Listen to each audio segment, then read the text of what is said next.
Escola de Campeões em ação, aprendendo a aprender, sempre aprendendo a aprender. Neste vídeo, leremos um texto suporte fundamental sobre história política e econômica do Brasil. Transição do século XIX para o século XX. Para navegarmos bem no curso do percurso dessa transição histórica, é imperioso que compreendamos sobre a lógica de funcionamento do padrão monetário da época aludida.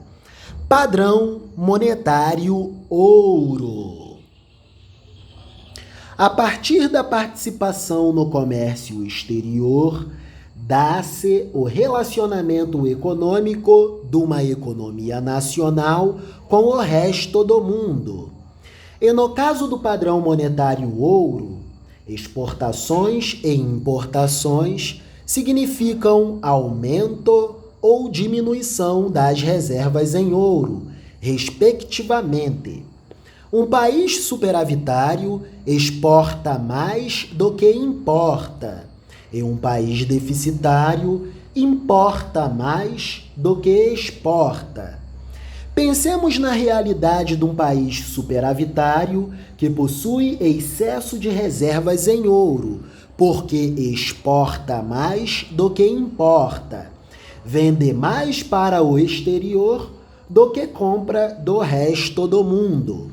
Com excesso nas reservas em ouro, a moeda se valoriza de tal modo que os salários dos trabalhadores passam a valer mais. O poder aquisitivo de consumo se eleva. Um poder de consumo maior acarreta aumento das importações. Como aqui estamos no padrão ouro, importações causam saída de moeda ouro do país e queda nas reservas em ouro.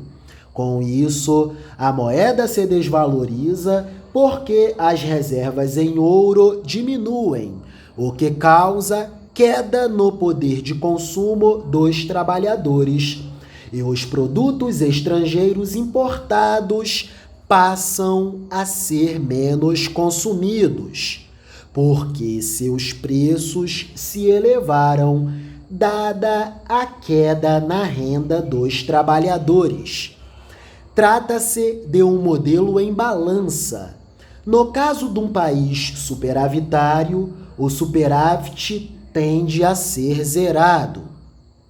Pensemos agora na realidade de um país deficitário, que compra mais do resto do mundo do que vende para o exterior. Como no padrão ouro as importações acarretam saída de moeda ouro do país, queda nas reservas em ouro, essa realidade deficitária traz desvalorização da moeda e, por consequência, queda no poder aquisitivo de consumo das famílias, que passam a importar menos, dada a diminuição da renda dos trabalhadores. Com uma moeda desvalorizada, os produtos produzidos nesse país deficitário ficam mais baratos no resto do mundo.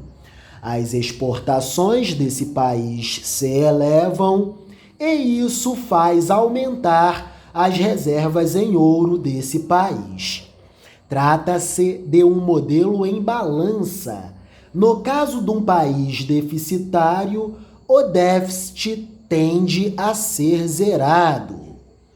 Observação fundamental. Estamos descrevendo um contexto histórico em que a única atribuição da autoridade monetária, o Banco Central, era garantir a conversibilidade da moeda nacional em ouro. Época do Estado liberal, fundamentado em constituições liberais regentes de sociedades absolutamente menos complexas e infinitamente menos sofisticadas em termos comparativos às sociedades atuais do tempo presente. O padrão ouro trata de um tempo que tem que ver com a transição do século XIX para o século XX. Esse texto é fundamental para a leitura de vários livros que estamos trabalhando na atividade Escola de Campeões, aprendendo a aprender. Por exemplo, este maravilhoso livro aqui, Formação Econômica do Brasil, capítulo Processo de Industrialização na Era do Populismo, 1930 a 1964.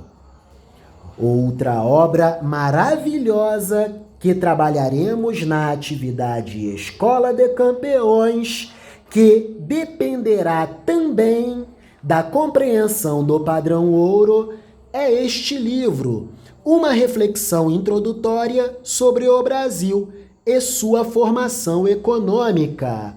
Capítulo Ascensão e Queda da Velha República.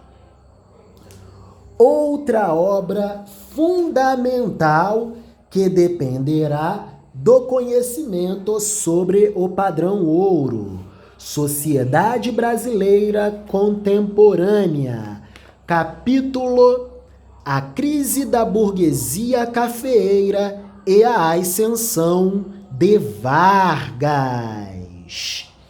Outro livro maravilhoso que trabalharemos na atividade Escola de Campeões, que também dependerá da compreensão sobre o padrão ouro, é este maravilhoso livro, Juros, Moeda e Ortodoxia, do intelectual André Lara Rezende. Capítulo Linhas Mestras, o debate econômico entre Eugênio Goodin e Roberto Simonsen, que se dá justamente na era Getúlio Vargas. Outro livro muito legal que trabalharemos aqui na atividade Escola de Campeões, que também dependerá da compreensão sobre o padrão ouro, é este livro, Projeto Nacional, O Dever da Esperança, autor Ciro Gomes. Tomarei a liberdade de ler um trechinho fundamental para nós percebermos o tamanho da nossa incompetência industrial no início do século XX.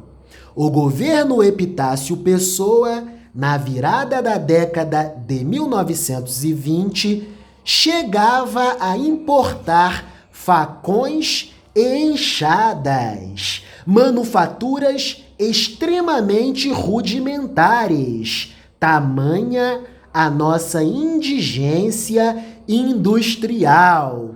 Quer dizer que nessa época o Brasil assumia obrigações internacionais lastreadas em ouro para importar facões e enxadas. Não tínhamos competência para produzir facões e enxadas. Jovem RGV, faz sentido isso? Que beleza, hein? Que beleza. É isso aí. Padrão monetário ouro, um conhecimento fundamental para acessarmos informações extraordinárias sobre o desenvolvimento da economia brasileira no início do século XX. É isso.